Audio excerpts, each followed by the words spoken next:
आता बुलेटिनमधून घेऊयात महत्त्वाच्या बातम्यांचा धावता आढावा। चीनकडून वास्तविक नियंत्रण रेषा बदलण्याचा प्रयत्न करण्यात आला असल्याची माहिती परराष्ट्र मंत्रालयाने दिली आहे। 15 जूनच्या रात्री चीनकडून एकतर्फीपणे वास्तविक नियंत्रण रेषेवरील सद्यस्थिती बदलण्याचा प्रयत्न करण्यात आला। यावेळी झालेल्या चकमकीमध्ये दोन्ही सैन्याचं नुकसान झालंय। शिवाय सीमावाद कमी करण्यासाठी झालेल्या सहमतीचंही चीननं उल्लंघन केल्याचं परराष्ट्र मंत्रालयानं स्पष्ट केलंय। भारताचं सार्वभौमत्व आणि प्रादेशिक अखंडता सुनिश्चित करण्यासाठी कटिबद्ध असल्याचंही परराष्ट्र मंत्रालयाकडून स्पष्ट करण्यात आलंय। लडाखमधील गलवान खोऱ्यामध्ये भारत आणि चीनी सैन्यामध्ये झालेल्या तणावानंतरची काही छायाचित्र झी24 तासच्या हाती आली आहेत। उपग्रहाद्वारे काढलेल्या या छायाचित्रांमध्ये चीनकडील भूभाग तसंच तणावानंतर या भागातील रस्त्यांवरती चीनी सैनिकांची वाढलेली वर्दळ स्पष्ट दिसून येते। संरक्षण मंत्रालयाची महत्त्वाची बैठक संपली असून चीनच्या कुरापत्यांना उत्तर देण्यासाठी भारत सज्ज असल्याचं समजते। उत्तर, पश्चिम आणि पूर्व भागातील एअरबेस सज्ज करून समुद्र मार्गावरही भारताची तयारी आता झाली आहे। लाईन ऑफ ॲक्शनवरती हाय अलर्ट जारी करण्यात आला असून हिमाचल प्रदेशातल्या किन्नौर, लाहौल स्पिती, उत्तराखंडच्या चमोली आणि पिथौरागड, सिक्कीम, अरुणाचलमध्ये सैन्य आता सज्ज आहे।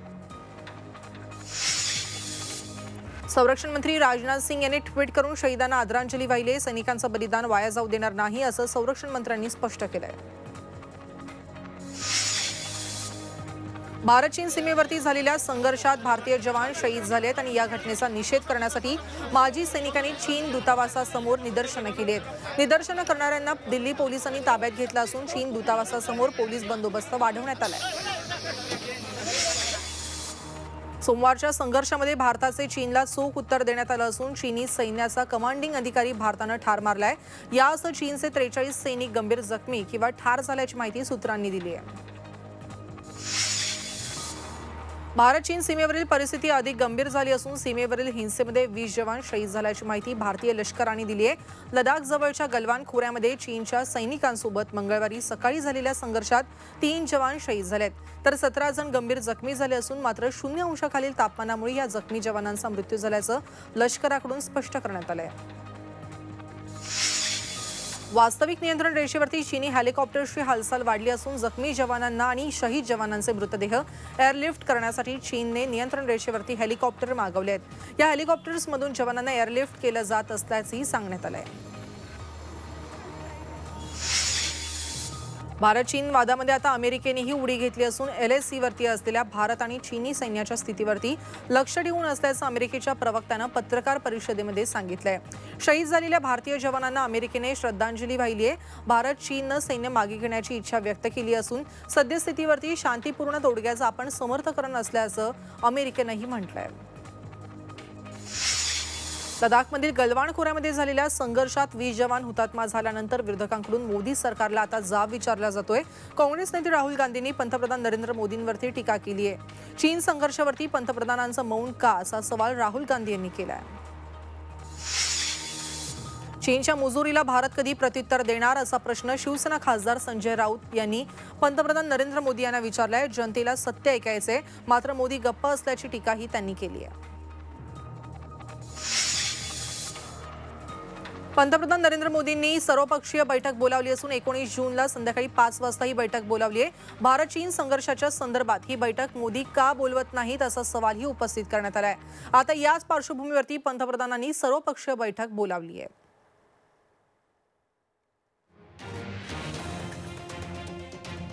पंतप्रधानांनी सर्वपक्षीय बैठक सध्या बोलावलेली आहे। अतिशय महत्त्वाची बातमी 19 जूनला संध्याकाळी 5 वाजता ही बैठक बोलावण्यात आली असून भारत चीन संघर्षाच्या संदर्भात ही बैठक बोलावण्यात आली आहे। आताची सगळ्यात महत्त्वाची बातमी आपल्या समोर आहे। पंतप्रधानांनी सर्वपक्षीय बैठक बोलावली असून 19 जूनला संध्याकाळी 5 वाजता ही बैठक बोलावण्यात आली आहे। म्हणजे ही बैठक परवा होणार आहे आणि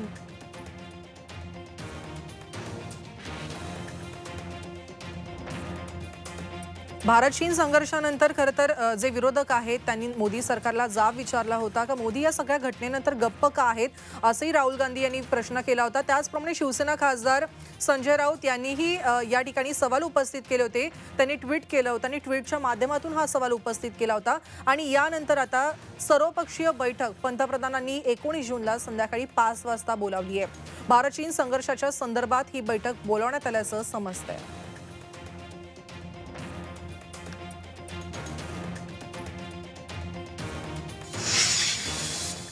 तर एमआयएमचे प्रमुख आणि लोकसभेतील खासदार असुद्दीन ओवैसी यांनी चीनचा निषेध केलाय। शहीद जवानांच्या पाठीशी संपूर्ण भारत उभा आहे असं ते म्हणालेत। या सैनिकांचं बलिदान वाया जाता कामा नये, सरकारने चीनच्या या कृतीचा बदला घ्यायला हवा असंही ओवैसींनी म्हटलंय। चीनच्या मुजुरीचा भारताचा धडाकेबाज माजी फलंदाज वीरेंद्र सेहवाग यांनी चांगलाच समाचार घेतलाय। एकीकडे संपूर्ण जग कोरोनासारख्या अतिशय भयानक व्हायरस सोबत लढत असताना चीनकडून अशा प्रकारची वर्तणूक जी आहे ती योग्य नाही, चीनने लवकर सुधारावं अशा शब्दात सेहवागनं आपला राग व्यक्त केलाय। लडाखमध्ये शहीद झालेल्या भारतीय जवानांना अमिताभ बच्चन यांनी ट्विटरद्वारे आदरांजली वाहिली। जरा आंख में भर लो पानी, जो शहीद हुए उनकी जरा याद करो कुर्बानी, असं अमिताभ बच्चन यांनी म्हटलंय। आपल्या देशाचं रक्षण करण्यासाठी, आपल्याला सुरक्षित ठेवण्यासाठी त्यांनी बलिदान दिलंय। भारतीय सैन्याचे अधिकारी आणि जवानांना सलाम अशी भावनाही अमिताभ बच्चन यांनी व्यक्त केली आहे।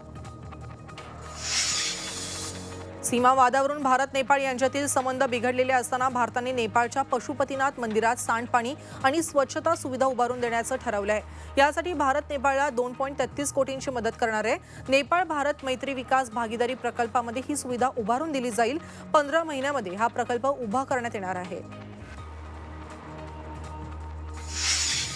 एक अतिशय महत्त्वाची बातमी सध्या समोर आली असून कोविड रुग्णांसाठी काम करणारे डॉक्टर आणि आरोग्य कर्मचाऱ्यांना योग्य वेतन, विलगीकरण कक्ष आणि आवश्यक सुविधा देण्यासाठी केंद्र सरकारने राज्यांना निर्देश द्यावे असे आदेश सर्वोच्च न्यायालयाकडून देण्यात आलेले आहेत। डॉक्टर आणि इतर आरोग्य कर्मचाऱ्यांना स्वतंत्र सुविधा आणि वेळेवरती पगाराबाबत डॉक्टर आरुषी जैन यांनी याचिका दाखल केली होती। यावरती केंद्र सरकारने आधीच एक परिपत्रक काढून वेतन डॉक्टर आणि इतर आरोग्य सेवा कर्मचाऱ्यांना देणं आवश्यक आहे। राज्यांच्या मुख्य सचिवांनी हे निश्चित केलं पाहिजे। तसंच कोणतेही उल्लंघन केल्यास शिक्षा होईल अशी माहिती सॉलिसिटर जनरल तुषार मेहता यांनी सर्वोच्च न्यायालयाला दिली आहे।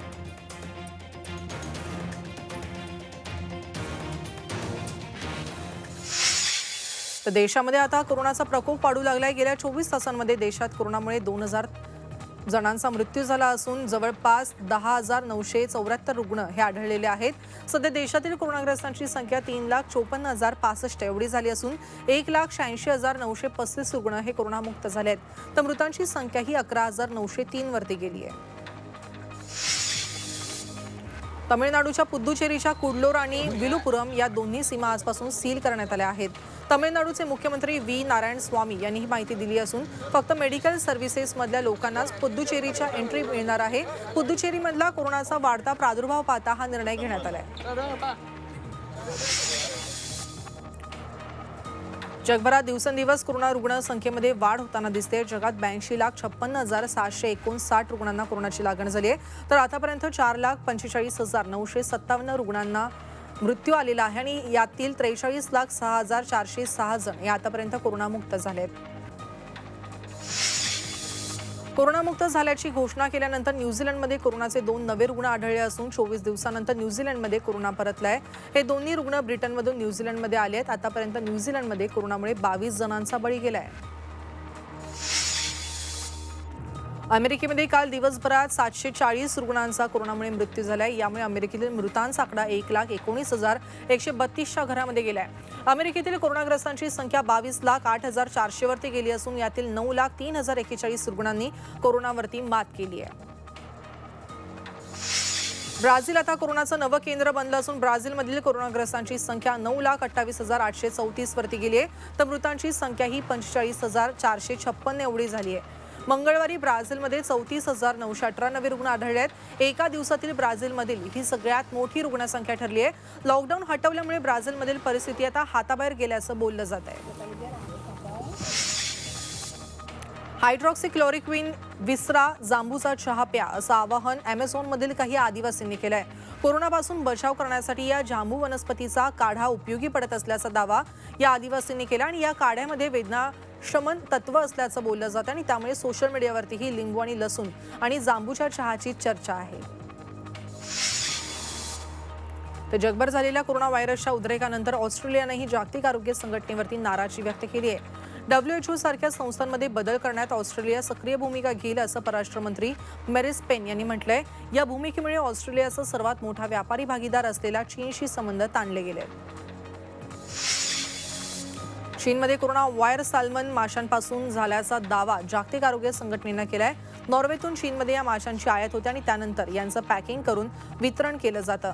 या पॅकिंग दरम्यान मोठ्या प्रमाणामध्ये कोरोनाचं संक्रमण झाल्याचा दावा जागतिक आरोग्य संघटनेनं केला आहे। कोरोना व्हायरसवरती प्रभावी ठरणारं औषध शोधून काढल्याचा दावा इंग्लंडच्या शास्त्रज्ञांनी केला आहे। डेक्सामेथासोन असे या औषधाचं नाव आहे। चिंताजनक प्रकृती असलेल्या कोरोनाच्या रुग्णांना हे औषध देऊन त्यांचा जीव वाचवणं शक्य असल्याचा विश्वास या शास्त्रज्ञांनी व्यक्त केला आहे। इंग्लंडमधले 20 पैकी 19 कोरोनाबाधित डेक्सामेथासोन या औषधामुळे रुग्णालयात दाखल न करता बरे झाल्याचं सांगण्यात आलंय। तर रुग्णालयामध्ये उपचार घेणाऱ्या हाय रिस्क कोरोनाग्रस्तांसाठी सुद्धा हे औषध उपयुक्त ठरल्याचा दावा केला गेलाय। 10 दिवसांचा या औषधाचा कोर्स असल्याचं सांगितलं गेलंय। डेक्सामेथासोन हे जेनेरिक स्टेरॉइड प्रकारातील जे औषध आहे आणि या औषधामुळे मृत्यूदर कमी होत असल्याचं समोर आलंय। या औषधामुळे व्हेंटिलेटरवरच्या रुग्णांच्या मृत्यूचं प्रमाण 40% 28% घटल्याचं सांगण्यात आलंय। तर ऑक्सिजनवरच्या रुग्णांचं प्रमाण 25% 20% खाली आल्याचं निरीक्षण नोंदवलं गेलंय। म्हणून रुग्णालयातल्या कोरोनाग्रस्तांवरती तात्काळ या औषधाचा वापर सुरू करावा असं या शास्त्रज्ञांनी सुचवलंय। कोलंबियाची राजधानी बगोटामध्ये कोरोना व्हायरसपासून बचावासाठी नवे निर्बंध लागू करण्यात आले आहेत। लॉकडाऊन शिथिल केल्यामुळे या ठिकाणी कोरोनाचा उद्रेक झालाय। आरोग्य व्यवस्था पूर्णपणे कोलमडून गेली आहे। लॉकडाऊनमुळे अनेक व्यवसाय बंद झाले आहेत, बेरोजगारी वाढली आहे, शिवाय स्थलांतरितांचा प्रश्नही ऐरणीवरती आलाय। लॉकडाऊन शिथिल केल्यानंतर मेक्सिकोमधील बाजारपेठांमध्ये नागरिकांची वर्दळ पाहायला मिळते। बाजारामध्ये सोशल डिस्टन्सिंगचं काटेकोरपणे पालन केलं जात होतं। काही विक्रेत्यांनी स्टॉलवरती प्लास्टिकचा पडदा लावला होता। बाजारात येणाऱ्या प्रत्येक नागरिकाचं तापमान हे तपासून त्याला बाजारात सोडलं जात होतं। बाजारपेठेत हात निर्जंतुक करण्याची सोय केली होती। तसंच खबरदारी म्हणून अनेकांनी मास्क आणि हेल्मेटचा वापरही केला होता। तर लॉकडाऊन शिथिल केल्यानंतर आता नागरिकांनी पेरूतील बाजारपेठांमध्ये एकच गर्दी केली आहे। अनेक ठिकाणी किरकोळ वादही झाले आणि त्यामुळे पोलिसांनी बाजारातील काही दुकानांवरती कारवाई केली आहे। लॉकडाऊनमुळे देशांचा आर्थिक विकास हा खुंटलाय, अनेकांवरती बेकारीची वेळ आली आहे। तर दुसरीकडे वाढत्या रुग्णसंख्येमुळे आरोग्य व्यवस्थेवरील ताणही आता वाढू लागलाय।